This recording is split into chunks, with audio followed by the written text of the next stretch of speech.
tienen y puedan repartirlo a quien puedan repartirlo, ¿verdad? Pero sí es importante que de esto se hable solamente a la gente que más o menos entiende el asunto. Y hay que preparar a la gente para que puedan entender esto. Como primero con el catecismo. Si no tiene el fundamento del catecismo, no puede entender después esto. Pero muchos de ustedes pues han estado en contacto con la Iglesia moderna antes de entrar con la fe de la Virgen y de alguna manera ya tienen ciertos fundamentos. Entonces lo único que tienen es que acomodar. Pero la bula Quo Primum Tempore fue dada ex cátedra, y la bula Quo Primum Tempore, la palabra Quo Primum Tempore significa desde el principio. O sea que esto es, para la bula significa que esta misa está apoyada por los papas y se reconoce que es la misa desde el principio, que es la misa apostólica, que todas las oraciones, palabras y fórmulas que están en el misal en latín son de tradición apostólica, de tradición inmemorial.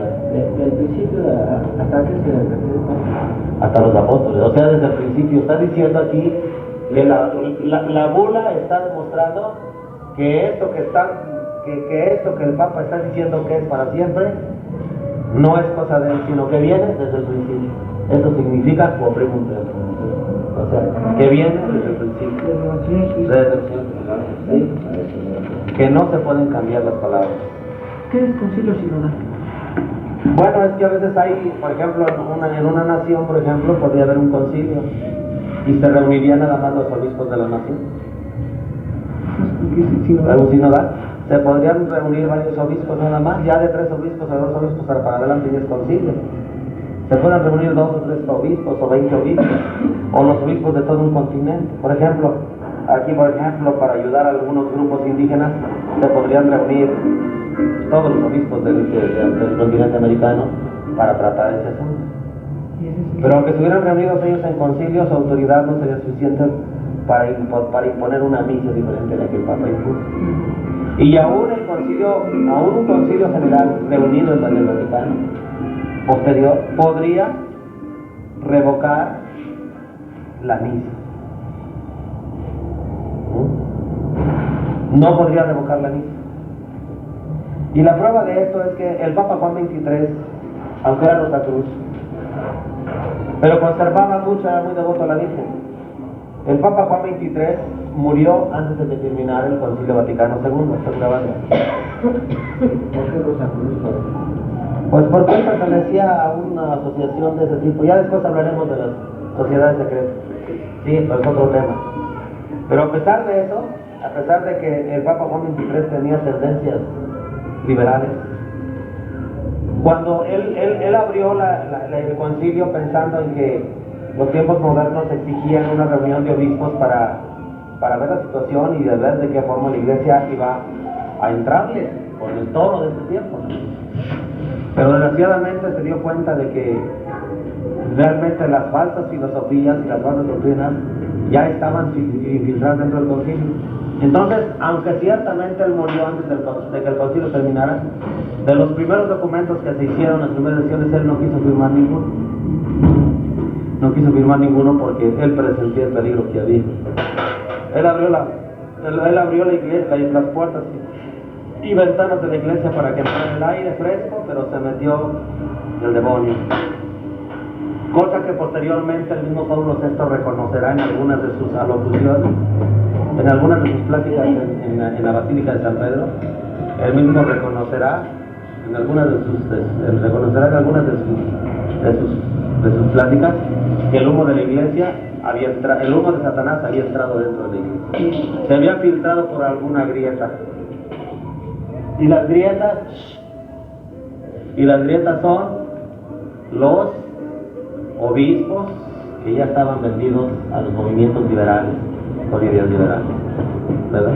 Entonces esto es importante. Ahora, la misa, volvemos otra vez, la misa no puede ser abrogada por ningún concilio, porque en todos los tiempos se ha visto la necesidad de explicar al pueblo en la lengua vernácula. La palabra vernácula significa la lengua entendible para cada nación. Eso significa vernáculo. Pero precisamente, ustedes no creen que en otros tiempos también los sacerdotes pensaron que era mejor decir la misa o hacer las cosas en el idioma de cada país. Pero se vio el gran peligro de distorsionar la palabra de Dios, porque sobre todo las palabras con las que se dan los sacramentos son palabras que se tienen que respetar fielmente como Jesucristo las dijo. Y a veces en otros idiomas no hay una traducción exacta del idioma hebreo o arameo, que fue el idioma de Cristo, al griego. Todavía los idiomas madres entre sí se reconocen. Por ejemplo, el griego, el sánscrito, el arameo, el hebreo y el latín son idiomas madres de donde han surgido muchos dialectos. Nosotros decimos que hablamos el idioma español, pero realmente no es ningún idioma. El español es un dialecto nacido del latín. En aquellos tiempos, el español era una forma de hablar en latín.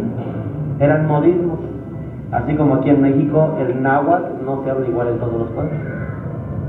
Entonces, la Iglesia vio que al traducir o que al realizar los sacramentos en las lenguas de los pueblos, se corría el peligro por la insuficiencia gramatical de esas mismas lenguas, se corría el peligro de no traducir fidedignamente, fielmente, las palabras del Señor. Entonces, la Iglesia optó por sostener el idioma latino como idioma madre, donde no hay problema con la traducción, y que después los sacerdotes se encargaran en cada nación, dentro de las homilías, los sermones. Por eso ven que hay tantos libros antiguos de homilías y sermones, porque era la forma en la que la Iglesia de aquel tiempo instruía al pueblo. Todo lo que ellos decían en latín se escribía o se explicaba en los sermones en castellano, los ejercicios espirituales, que ahora les llaman retiros, pero en aquel tiempo eran ejercicios espirituales, estar en ejercicios espirituales, ¿sí? Entonces la Iglesia se encargaba de explicar a los pueblos en su diferente lenguaje lo que ellos hablaban de una manera universal en el idioma latín. Y el latín fue lo que le dio consistencia y unidad a la Iglesia, porque no importa en qué lugar o de qué nacionalidad fuera el sacerdote o el obispo, a leer en latín y luego a traducir, tenía el fundamento de un idioma original para todas las naciones. Entonces, no habría, si alguna cosa no se podía traducir o se mal traducía, todos de cualquier nación recurrían al idioma madre, que es el latín, y allí no había pierde en la traducción. Entonces había unidad en la antigua Iglesia, había unidad en la fe, unidad en el rito, unidad en la liturgia, unidad en la predicación. Y ahora vemos que esa unidad está totalmente destruida. Y uno de los pilares de la Iglesia es la unidad. Si a la Iglesia le falta la unidad, ya no es la Iglesia de Cristo, porque Jesús dijo que todo reino dividido perecerá, y que la ley del demonio es divide y vencerá.